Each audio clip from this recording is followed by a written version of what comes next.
The Authentic Leadership Summit actually started, like most things do, as an idea and as a concept which really originated from when I left my corporate job. One of the things, I'm very strategic and thought I had thought through all of the things to cover in starting this new business, but ongoing learning and development was one of the things that I had not accounted for financially. And so personally, as a small business owner, when I started looking through different opportunities to go for learning and not realizing when I was at corporate, oh my gosh, what a big price tag these things had on them.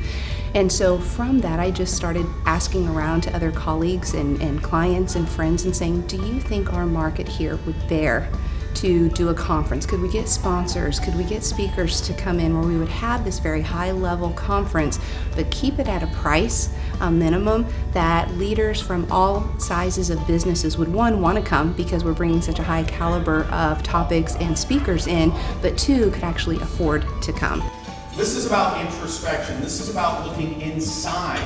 To be authentic, you have to understand who you are and be able to articulate it to the members of your team, articulate it to the people around you, and then live it every single day. As a sponsor, I've been involved with the Leadership Summit now since its beginning.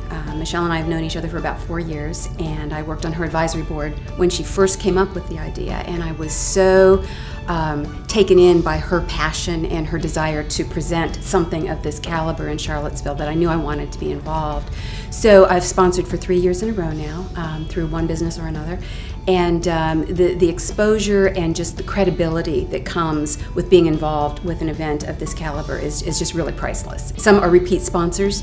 They understand that this is something that they want to be associated with. The quality is there, the authenticity, the credibility is there, and they want their name associated with it. They're very proud to be a part of the effort.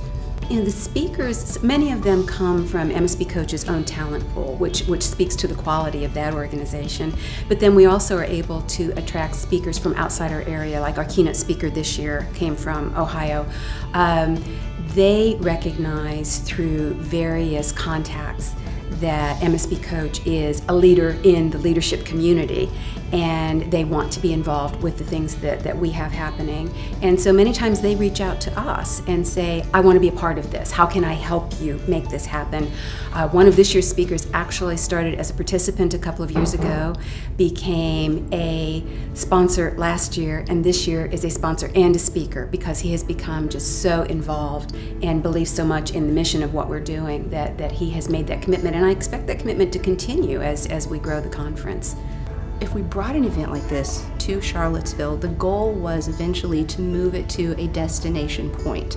So what I mean by that is bringing it to a place where people nationally and even internationally eventually would want to come in to that location. So this year we've had 2 really successful years in the past. This year we did just that point. So we were hitting on all the other points. We were bringing it at a price that people could afford. We were getting strong sponsors and support and a lot of interest in this. The first one, we were very grateful. We had the first event at Carr.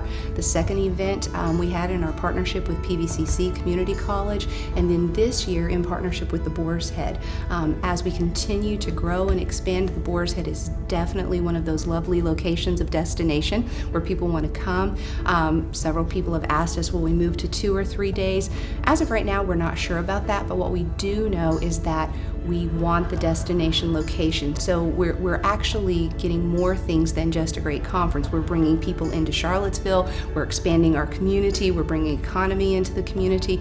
So it's one of those things when we first started it that wasn't really thought about. It was just how can we bring a great conference in that people can afford? And then some of the byproducts and some of the other great things that are coming from that we're also very excited about.